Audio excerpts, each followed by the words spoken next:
Okay, so we're going to be talking about the SARS Le Mans SAR 9 today. And again, let's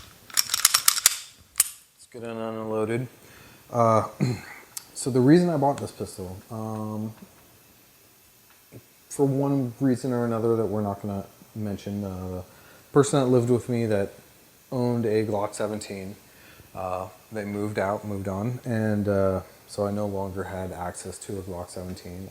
I really like the Glock 17. I like a lot of the Glock style pistols. Wouldn't call me a fanboy because I do own a lot of firearms, and I don't think it's the best, but it's a great pistol. But I was looking for something to take its place, and I have been kind of disappointed with some of the newer pistols that were coming out. And so I wanted something that was very much a Glock 17 Gen 3.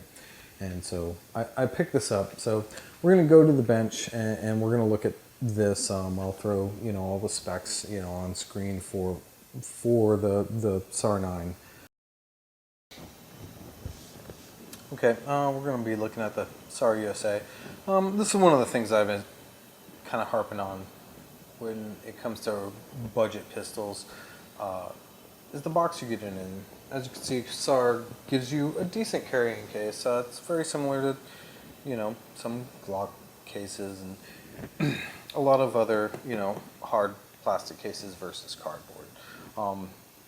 I believe, and not that I believe, I know, I paid $369.99 for this from a mom and pop shop. I was able to find it a little bit cheaper. I'll throw that up there right now online. But when you buy a pistol online, you have to deal with transfer fees and taxes and things like that. So you're going to pay about the same. I think I paid like I did pay $369 plus tax for this, but still under $400. And for under $400, you're still getting a plastic case. So what comes in the box? Flip this guy around here. You get the pistol itself. Again, you don't get the white lettering like that or the green lettering. I did that myself. You get the pistol itself here, which is unloaded. Nothing in the chamber there. Set that off to the side. You get one 17 round mag inside the pistol. You get a second steel 17 round mag. And these are available. When I bought this pistol, I bought this in end of November 2020. Magazines were not readily available. I actually had to wait when I bought 2 more magazines. It took almost 8 months to get more magazines for this pistol. Now that's not a problem at all. You can get them there in stock right now. To get 17 round mags, I believe you can also get 10 round mags for these as well. It comes with some extra back straps, which is nice. I went with the back strap that was on it. It was, for me, worked really well. You also get side plates right here that adjust the width of your grip. They are marked, I believe, medium, small, medium, and large. Yep, large right, large left, small and medium as well. You get this here. I hate these things because once they get filthy, like you're just throwing them away. I mean, they're not very useful. I would have rather seen a wire and nylon brush for cleaning the bore out of this. You get this. This is a kind of a takedown tool. This helps you replace your back straps on the firearm itself. And then you get one of these guys. These are okay. It's just for pushing patches through the barrel. Whatever. Not a big deal. You get this nice reflective SAR USA sticker, which I put stickers on my bench, so I really appreciate when they add that. And this was a quality control sticker that was through the trigger guard. Not super important. So let's get this back in the box and get this stuff out of the way here. And look at the pistol itself.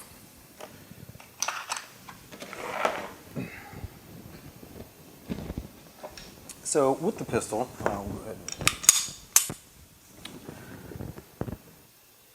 this looks like several very familiar pistols.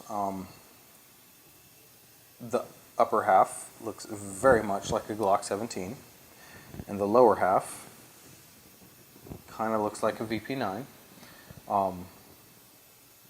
Honestly, I think this is the idea I had in my head of what the Glock was going to become. The Glock just did, it's Glock, I can't blame them for that. What you get with it, you get, a 3-dot sight system here. It's decent. If you hit these with a light, if I have a flashlight here, I don't. If you hit these with a flashlight, they will glow. Again, not something SAR really brags about. You get a fully ambidextrous safety, which, and it does say this in the manual that does come in the box with it. To use this safety, you cannot flick the safety on and off while it's not racked back. It has to be one in the chamber, essentially, or one in the chamber, with the firing pin in the fire position, to use this safety. Fairly intuitive. Up is safe, down is fire. It is on both sides. This is something I could do without on the pistol. For me personally, I know that it has internal drop safeties, and it also has a trigger blade safety and things like that. So I don't think this is necessary. It's kind of overkill. You do get a metal magazine release that is reversible. That's good, I guess. So let's go into the takedown of this pistol. Okay, so to take this pistol down, trigger in this position, or you can rack it back and pull the trigger however you want to do it. It's very similar, very, very similar to a Glock pistol, which you're going to hear that throughout this, and I'll give you a little illustration of this.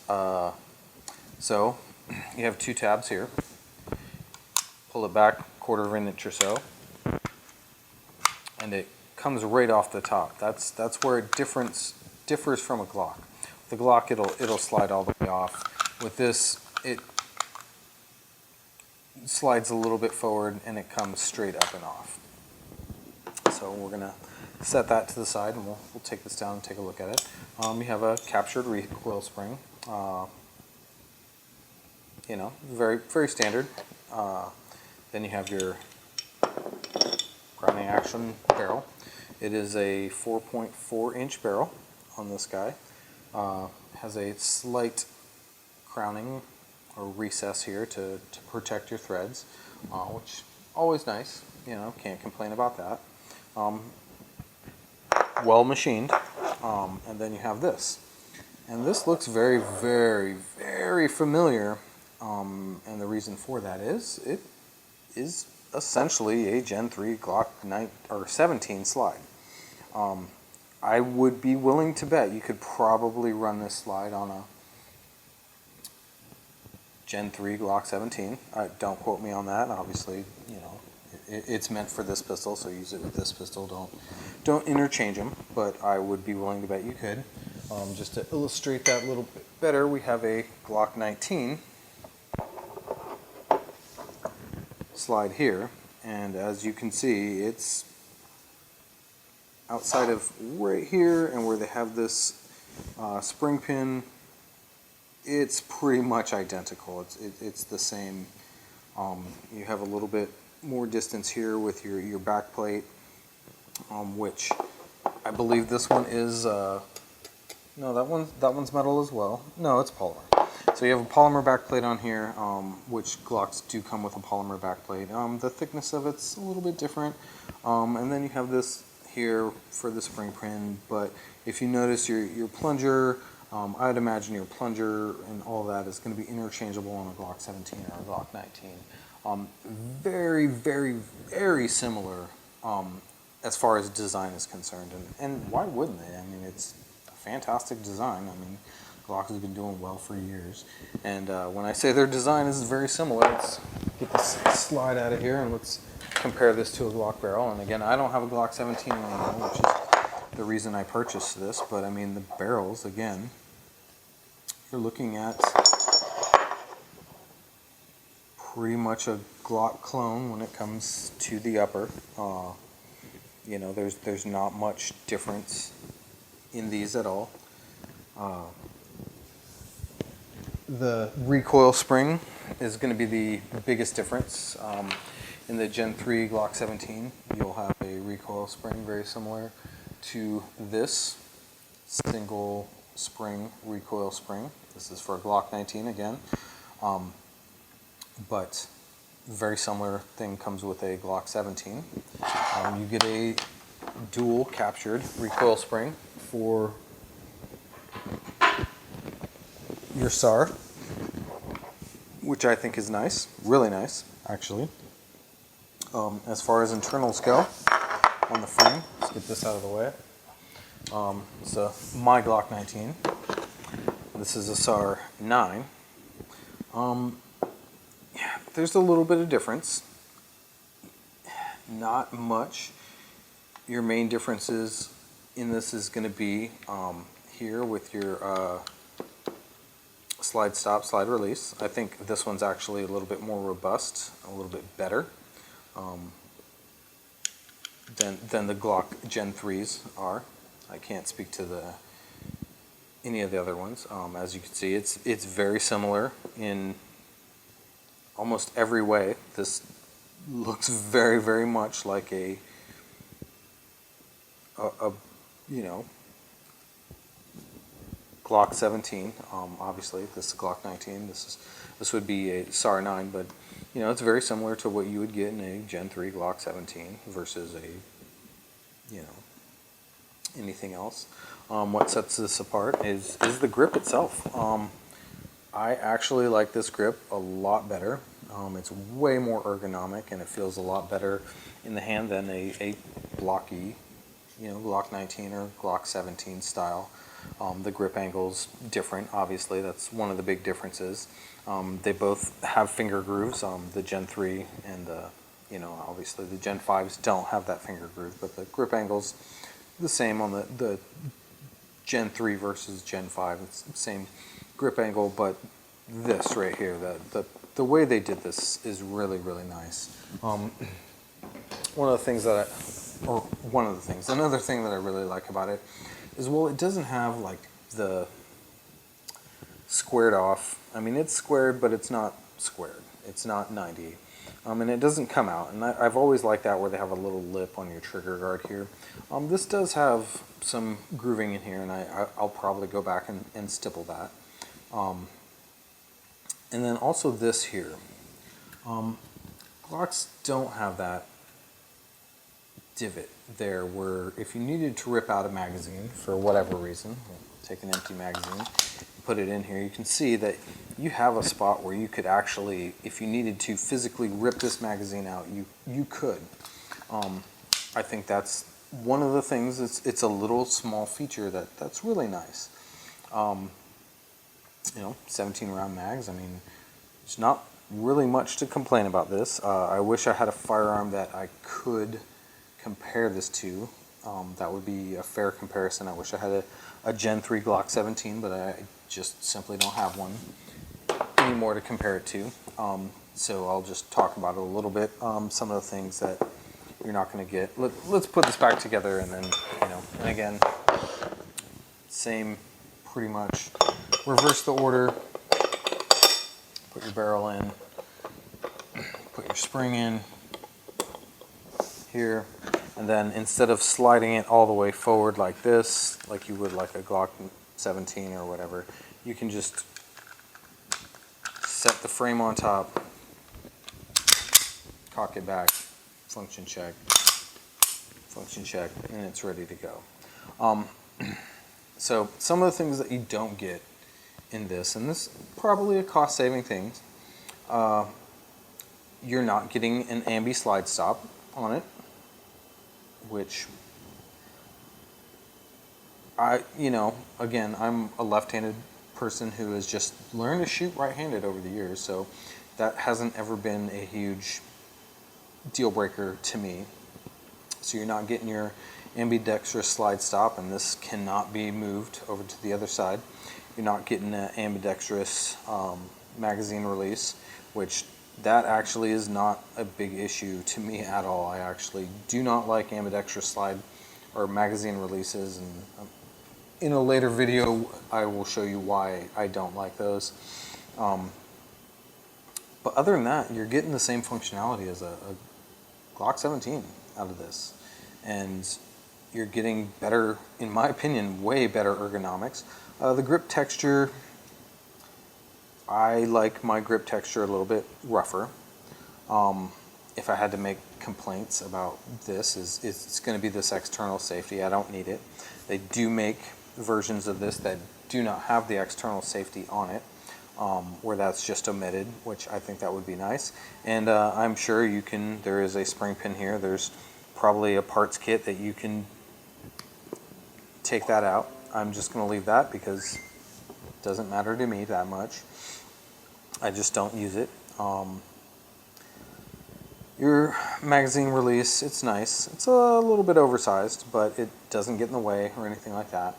If I were to have to make a second complaint about this, while I do love the takedown mechanism here, the checkering on it is a bit aggressive, and I didn't really notice until I was shooting the other day, but where I place my hands on the firearm, I place my forward thumb here, and it sits right on that, and it chewed up my thumb. After we put 200 rounds through it or something like that yesterday, and it just chewed up my thumb.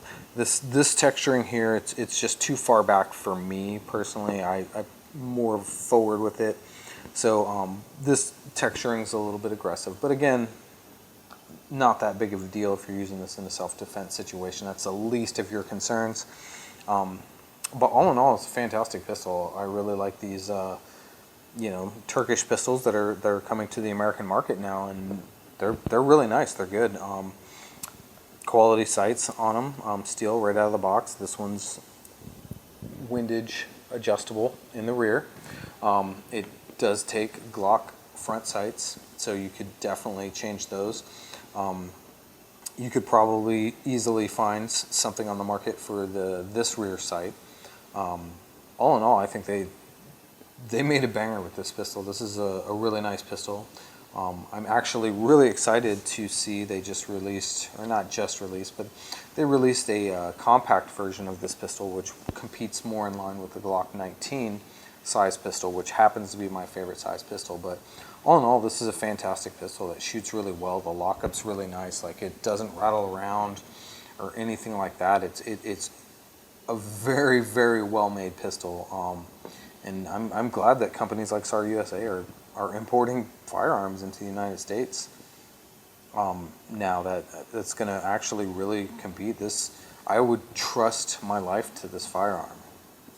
Now, that being said, have I had malfunctions? Yes.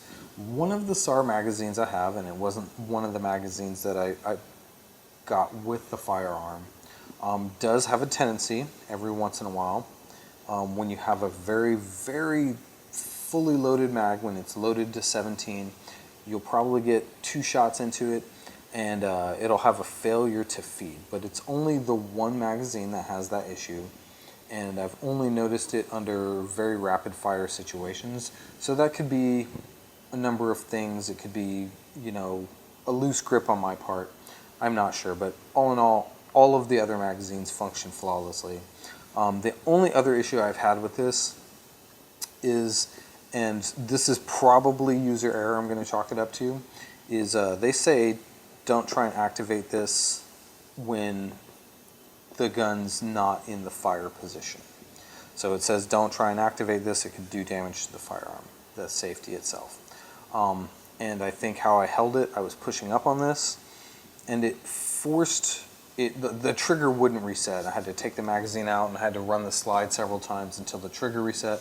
Then I haven't had a problem with it since, and I haven't been able to recreate that issue. But something to be noted. People should know about what they're getting. But all in all, fantastic pistol. Forward rail, you get standard Picatinny. It'll fit any light or laser on it. Absolutely fantastic firearm. Love this firearm. Yeah, so we'll get into my final thoughts on it. And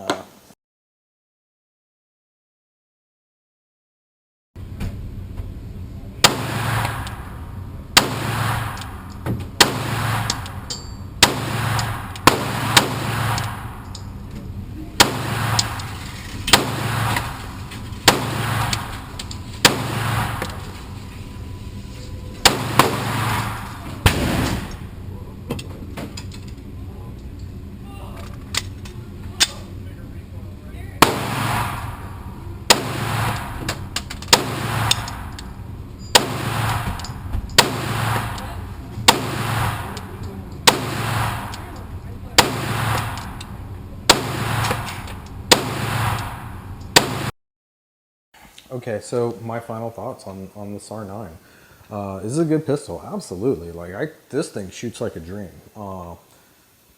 I've had this in my safe. Like I said, I bought this in 2020, November, end of 2020.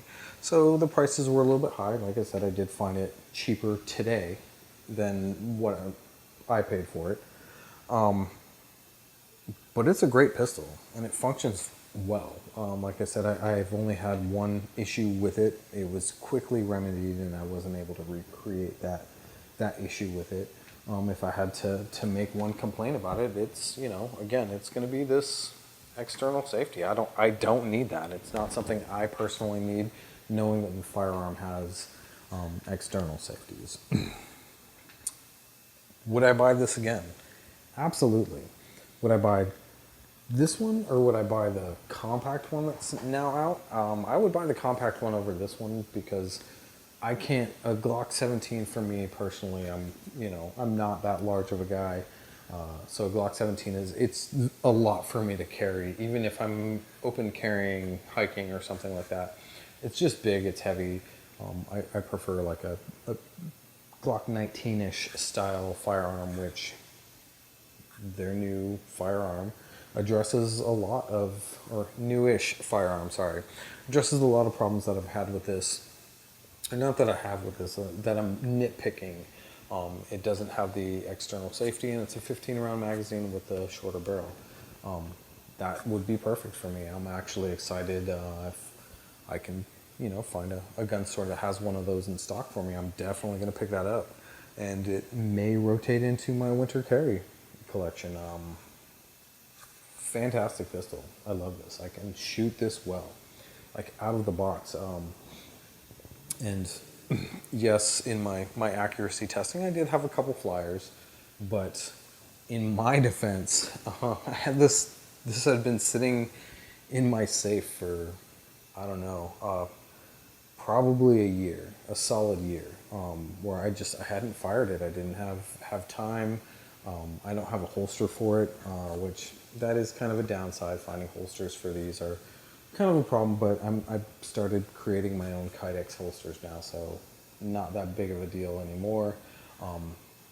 But I hadn't fired this in competition or anything like this, and I feel confident after leaving this and not firing it for a year, I could take it out of my safe and run this pistol fast and shoot really, really good groups with it. Like, I'm super impressed with this pistol, and like I said earlier, like, I'm glad that there's companies like this are producing pistols like these and putting them on the American market, where we have more choices than just Glock and Smith & Wesson and FN or anything like that. Like, the more choices that we have and the more firearms that are, available to us, the better the firearms are just going to get. So would I recommend this to anybody? Absolutely. Would I buy another one? Absolutely. I am going to buy the SAR 9 compact.